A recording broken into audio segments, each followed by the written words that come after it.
Write the distribution of electrons in carbon and sodium atom. Carbon और sodium atom के लिए हमें electron distribution लिखना है। तो वो लिखने से पहले आप ये रूल्स देख लीजिए। इस रूल्स के अकॉर्डिंग ही हम डिस्ट्रीब्यूट करेंगे इलेक्ट्रॉन्स को। So the following rules are followed for writing the number of electrons in different energy levels or shells.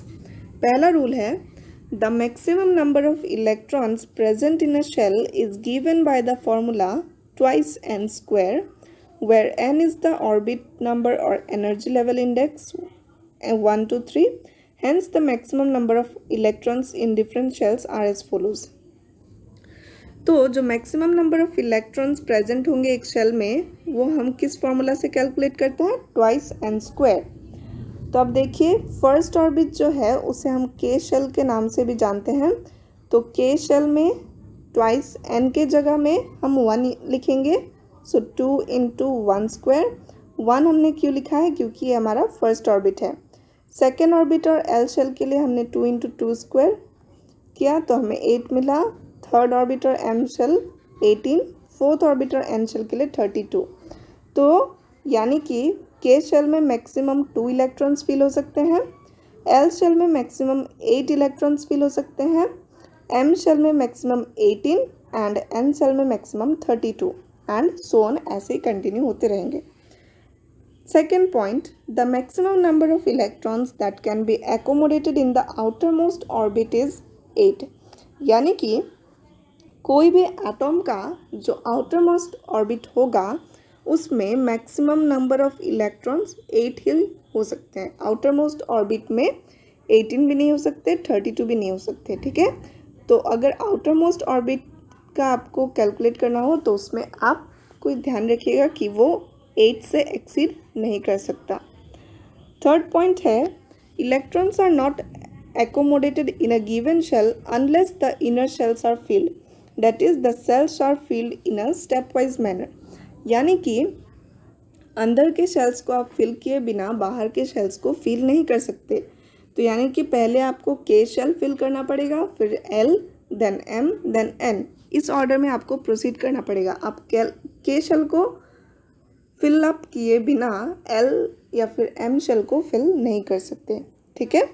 तो इन रूल्स को हम देखते हुए अब हम डिस्ट्रीब्यूशन ऑफ इलेक्ट्रॉन्स करेंगे इन carbon and sodium atoms.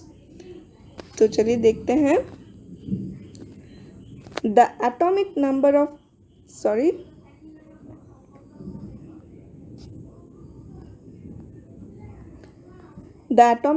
Of carbon is 6, so we have to accommodate 6 electrons in the energy cells।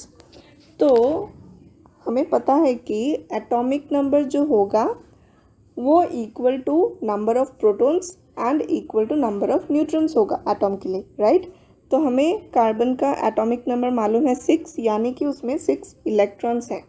तो अब हम 6 इलेक्ट्रॉन्स को कैसे डिस्ट्रीब्यूट करेंगे, चलिए वो देखते हैं। So we have to accommodate 6 electrons in the energy shells. The first orbit और the K shell can accommodate maximum 2 electrons, so 2 electrons will be given in K shell.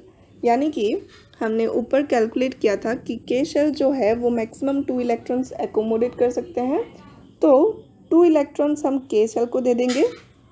बाकी रह गए 6 में से 2 हमने दे दिए तो बाकी रह गए 4। तो के बाद कौन सा सेल आता है, के बाद सेकेंड सेल आता है L shell. So the next cell और the L shell will be occupied by the rest 4 electrons, since L shell can accommodate a maximum of 8 electrons। 2, 8, 18, 32 ये ऑर्डर था हमारा के, एल, एम, एन के लिए। तो हमने के का मैक्सिमम इलेक्ट्रॉन्स दे दिए के को। अब बचे हमारे पास 4।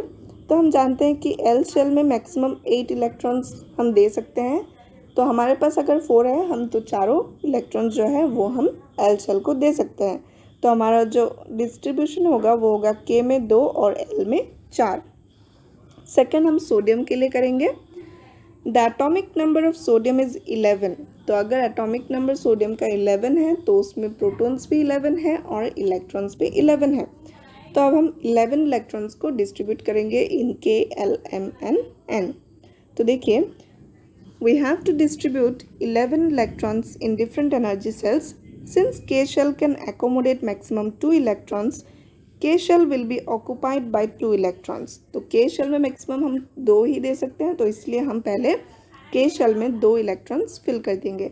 Then हमारे पास बच गए 9 electrons. अब हम 9 electrons को distribute करेंगे.